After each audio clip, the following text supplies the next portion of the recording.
Bonjour à tous, la Roumanie sera-t-elle le premier pays à connaître une révolution anti-Union européenne? Car la Roumanie vient d'être victime de la continuation, l'accélération, l'aggravation du coup d'État, avec le rejet officiel de la candidature de Călin Georgescu, le candidat souverainiste qui veut quitter l'Union européenne, l'OMS et l'OTAN. Il y a une élection présidentielle tout début mai en Roumanie, on en parle beaucoup sur cette chaîne, un événement fondamental vient d'avoir lieu, je vais tout vous expliquer, avec des réactions mondiales. Ça va jusqu'à l'administration Trump, je vais en parler. Et évidemment, un écho, une résonance pour nous, Français, parce que c'est l'application du BDE, Bouclier démocratique européen. Je fus le premier responsable politique à vous alerter sur l'existence, la création de ce BDE et son rôle. Et on avait vu tout juste, encore une fois, sur l'affaire roumaine. On était seul mouvement politique à faire une manif tout début janvier dans un froid glacial sous les fenêtres de l'ambassade de Roumanie à Paris. Et en disant cette affaire va être très importante.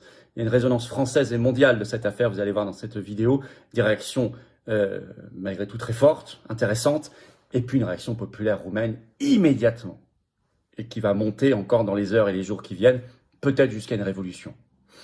Le mot est en train d'apparaître beaucoup en Roumanie et contre l'Union européenne. On va voir tout ça dans cette vidéo, merci de la partager, pour ça vous abonner à cette chaîne YouTube. Pensez-y, un petit clic gratuit sur s'abonner ou réabonnez-vous. Certains m'ont dit récemment qu'ils l'avaient encore été. Vérifiez que vous n'avez pas été désabonné, réabonnez-vous le cas échéant ou abonnez-vous même si vous l'avez jamais été à la chaîne. C'est juste un clic gratuit. Profitez-en pour appuyer sur la petite cloche ensuite une fois que vous êtes abonné. Comme ça, vous êtes notifié dès qu'il y a une nouvelle vidéo qui sort. Plus vous êtes abonné à la chaîne, je le rappelle, plus les vidéos sont recommandées par l'algorithme, plus elles circulent, plus elles touchent de nouvelles personnes qui nous découvrent. Et on élargit le socle du combat et de la résistance. Merci à vous. Le jeudi 27 mars, ce soir, je suis en réunion publique en Saône-et-Loire, entrée gratuite ouverte à tous. Il faut s'inscrire par un lien sous la vidéo en description. Pensez à vous inscrire. J'ai hâte de vous retrouver. Évidemment, je vous attends, patriotes. Voilà, on a fait une manif monumentale, fabuleuse pour la paix et la France libre samedi dernier, avec des intervenants de très haute qualité. On va réitérer en beaucoup plus fort très bientôt. Et il y en a beaucoup qui arrivent partout en France. Suivez notamment notre canal Telegram, il y a le lien sous la vidéo en description. Il y a d'autres manifs qui vont être organisés bientôt par d'autres patriotes partout en France, je communiquerai aussi. Mais au niveau national, on va taper encore plus fort bientôt. Mais je peux pas faire tout ça sans vous. Il faut venir. Voilà, nous sommes le mouvement qui se bouge, peut-être même le seul qui se bouge réellement, mais en invitant tout le monde dans le rassemblement, la force, l'action, avec beaucoup de monde, le plus grand mouvement souverainiste de défense de la paix et de la liberté du Frexit de France. Venez maintenant. Voilà, je vous attends. Vous pouvez adhérer, réadhérer par le premier lien sous la vidéo en description. Vous adhérez, réadhérez aux Patriotes. Vous pouvez faire un don au mouvement par le deuxième lien sous la vidéo en description. Ça permet de financer un mouvement et ses actions qui ne peuvent pas le faire. Ces actions, on ne peut pas les financer sans vous puisqu'on n'a pas un centime de subvention publique. Rien de rien, ni d'aide des banques. Et je rappelle que pour vous, adhésion et adhésion don, c'est défiscalisé aux 2/3. Donc ça fait baisser massivement en plus vos impôts. Profitez-en en ce tout début de semaine et soyez les bienvenus dans le mouvement. Vous pouvez également le faire par les liens qui sont sur les-patriotes.fr. Adhérer, réadhérer ou faire un don au mouvement. Bienvenue aux nouveaux adhérents patriotes, énorme bravo aux donateurs et aux réadhérents, on y va. Vers une première révolution anti-UE, ça chauffe en tout cas en Roumanie. Que se passe-t-il? Donc on va prendre le journal Daily Romania ce 9 mars au soir, c'est tout récent, tout frais. Le bureau électoral de Roumanie annonce par 10 voix contre 4 le rejet de la candidature de Călin Georgescu, candidature qui avait été déposée le 7 mars, sous les acclamations. J'avais relayé les vidéos, il y avait beaucoup de monde.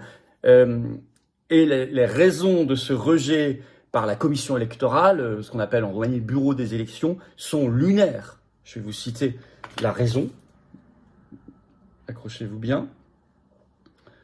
C'est un texte très confus qui a été publié.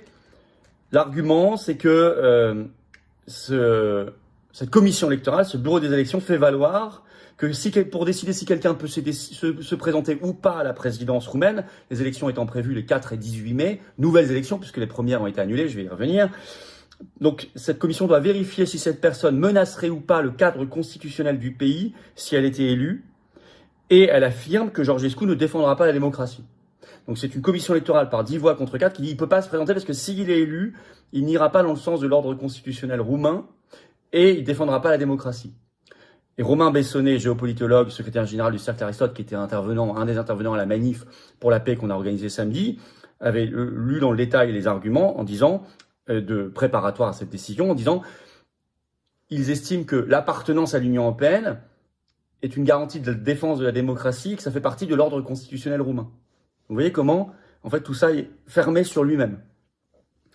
Le seul argument qu'il donne pour justifier cette affirmation, comme quoi il ne défendrait pas la démocratie s'il était élu, c'est que c'est déjà cette cour qui a annulé le premier tour de l'élection présidentielle que Georgescu avait remporté, c'était en décembre, ce qui signifie qu'il n'avait pas donc respecté la procédure électorale. Ça démontre donc ipso facto qu'il viole l'obligation de défendre la démocratie.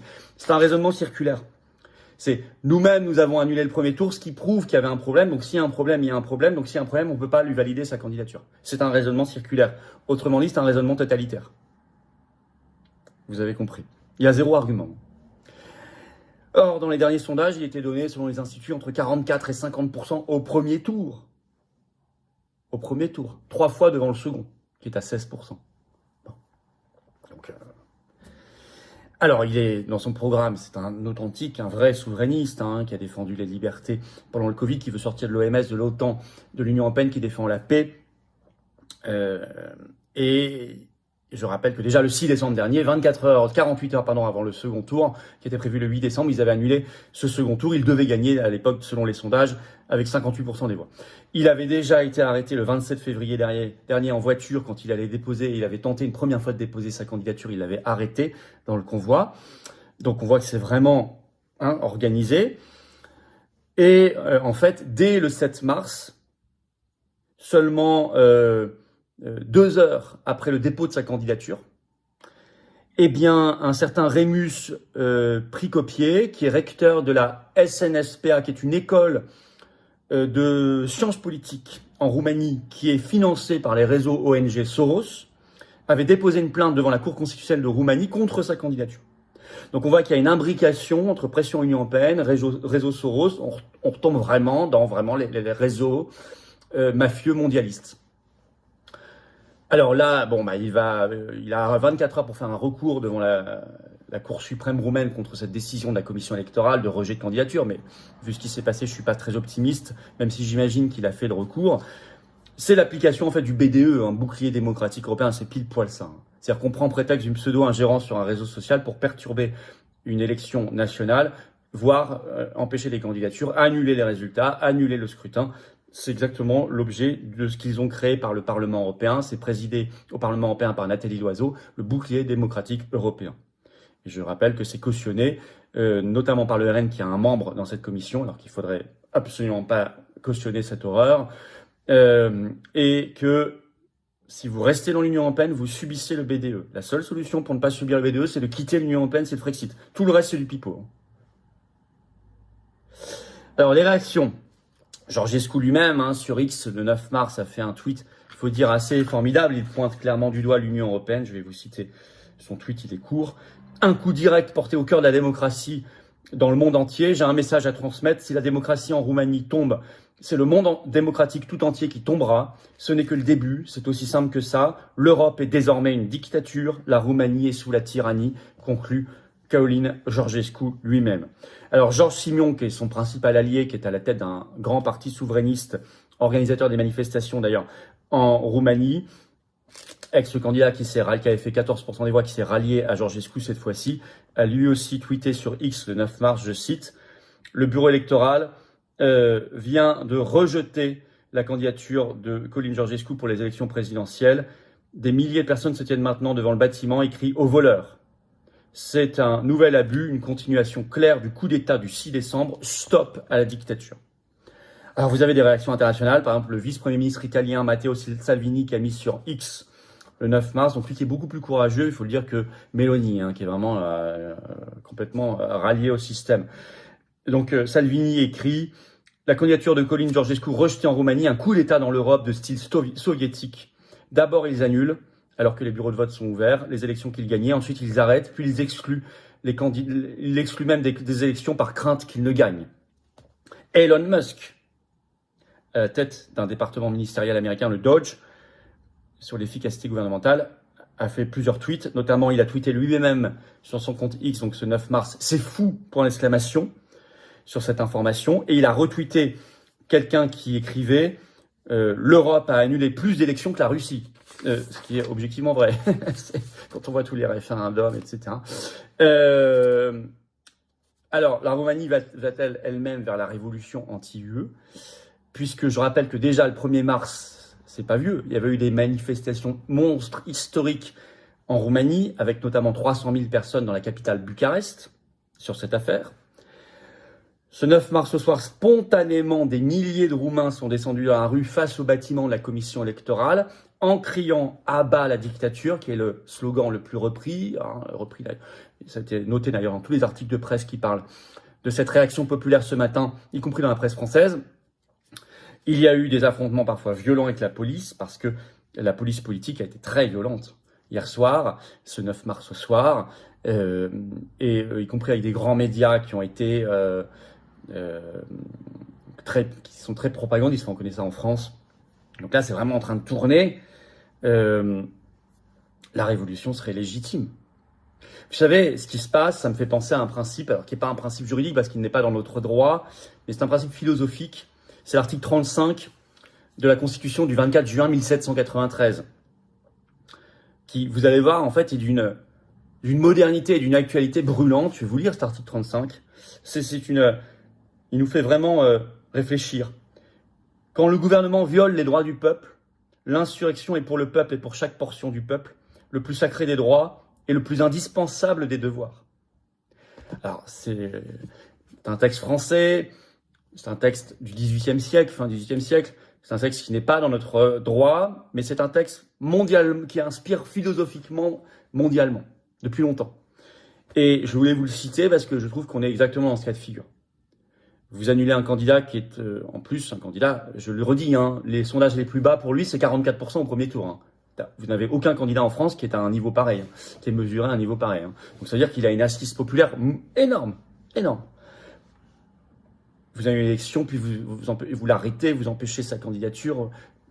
En plus, il a des problèmes judiciaires à côté. Hein. Vous savez, il risque 20 ans de prison. Hein. On est vraiment dans la construction de quelque chose qui mène tout droit à une insurrection légitime. Et je dirais même, comme écrit ce texte, article 35, c'est un devoir.